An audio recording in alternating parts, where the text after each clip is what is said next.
Welcome back to the channel, guys. In today's video, we're talking about football transfers, confirmed news and rumors making the round in the world of football. Without further ado, I'll be getting into the video. I don't want the video to be too long, just news about players. Let's get into the video. First news is talking about Manchester City have set an asking price for Jack Grealish. Out of favour Jack Grealish, 40 million euros for Jack Grealish. And there are three clubs that are interested in Jack Grealish: Napoli, Newcastle, and Tottenham Hotspur. The next news is Newcastle remain hopeful of winning the race to sign Marc Guéhi. Marc Guéhi is sought out. It's a prospect that a lot of clubs are actually going for. Liverpool, last week, where there were news that Liverpool have agreed a personal term with Marc Guéhi.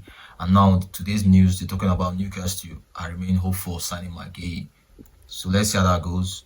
And there's a piece here from The Guardian. Crystal Palace are still in talks with Sporting over a potential 45 million euros deal for Ousmane Delmonde. Ousmane Delmonde, the defender, has actually been a target for Crystal Palace, probably to replace Marc Guéhi leaving the club. So let's see how that goes. Don't deal. Tottenham Hotspur just confirmed the arrival of the South Korean Kota Taki from Kawasaki Frontale for a fee of 5 million euros. Deal done and dusted, medical done also, and he has been unveiled by Spurs as a new player for the summer. And there's news here from I think from Guardian. Bayern have set their sight on signing Christopher Nkunku from Chelsea again. Last season, the same news came up that Bayern wants to sign Nkunku and bring him back to the German league, and now it has resurfaced itself again that Bayern are hopeful of getting the deal done after losing their main targets, Florian Wirtz and Nico Williams. They are keen on bringing Nkunku back to Germany. Let's see how that goes as well. And there's a news coming out from Italy. The Italian journalist Di Marzio.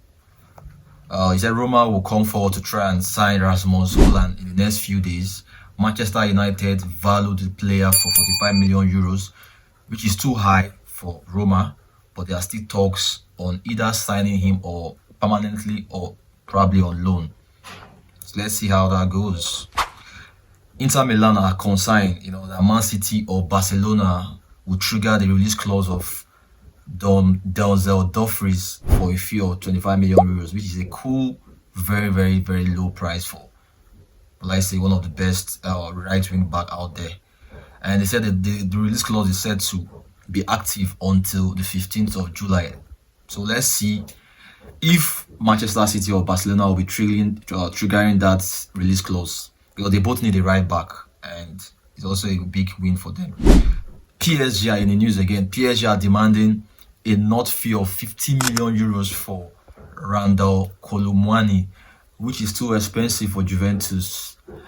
And they are still in talks. So let's see if they'll probably sign him permanently or they'll allow him leave back to his parent club. Bayern wants to sign Chelsea defender Renato Vega, the Portuguese left back, and also he plays as a centre back as well, left-sided centre back.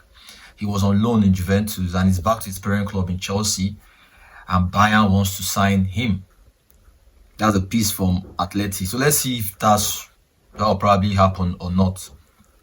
Bryan Mbeumo is in the news again. Bryan Mbeumo and Brentford are getting frustrated at the lack of progress in his potential move to Manchester United.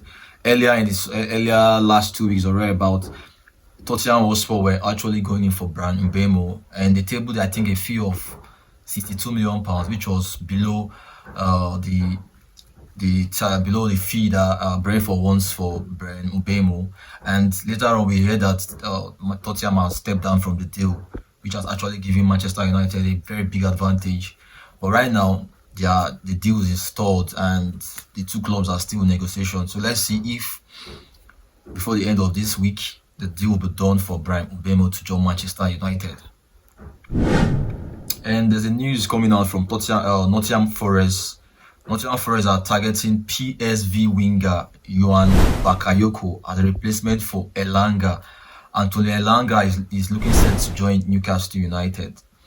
He's traveling today for his first medical, to join the Magpies. So let's see if the winger Yohan Bakayoko is actually a potential target. His news has actually gone down a few seasons that we know him. A lot of clubs were going for him earlier last year, and suddenly there's not much news coming out of Holland that any big club wants to sign him. But right now, we're seeing that Nottingham Forest wants to get a deal done to replace him out, to get him as a replacement for Antonio Elanga. So let's see how that goes. And Hendrick, the Madrid wonder kid, Hendrick, it seems Madrid wants to send him out on loan. They want to keep the other guy, the Gonzalo guy that has been banging in goals. So they want to keep him and actually loan Enrique out on loan. And there are a lot of English clubs that want him on loan. So let's see how that goes. And people have rejected a 50 million euros from Napoli for the signing of Darwin Núñez. They believe that offer or that fee is so low, and they are asking in the region of 65 million pounds to 70 million pounds for Darwin Núñez. So let's see how that goes. This is the news from Fabrizio Romano earlier today. Crystal Palace have also made inquiries for Chelsea youngster Josh Achampong on a season loan from Chelsea to Crystal Palace. I think that's probably the replacement for Maguire. They don't get Ousmane Dembele, Ousmane Diomande. They probably might go for this wonder kid, this young chap here, Josh Achampong from Chelsea. Everton have shown interest in Aston Villa midfielder John McGinn, but the Midland clubs indicate they would like to keep hold of him. The captain, McGinn, from Aston Villa has been a prospect interest. There's been an interest for Everton. Everton wants to sign McGinn, and Aston Villa are saying no, you can't get him. He's our captain, and they still want to keep him. So let's see how that goes. Arsenal are working on a payment structure for a bid that will allow them sign Eberechi Eze without a substantial sale in the summer. Eberechi Eze has a release clause on his contract that would allow any club sign him and also pay substantial fee, like bit by bit. You don't need to actually pay the whole amount. You can pay bit by bit, which Arsenal are actually interested in. So they are also working on a payment structure to sign Eberechi Eze from Crystal Palace. And the Celtic have been told that Manchester United will accept £3 million for out of favour fullback Tyler Malacia. Tyler Malacia came into Manchester United, and he had a lot of hope and praise for him to do well, but it has not actually worked out for him, and he has had injuries and lack of form and all that. Arsenal are edging closer to the signing of Victor Gyökeres. The deal has been agreed. The first proposal from Arsenal was 65 million euros plus bonuses, but Sporting Lisbon wants 70 million guarantee plus 10 million in add-ons. However, talks are still continuing and actually moving in the right direction. So that will be all for today, or rather for now, and see me in the next video.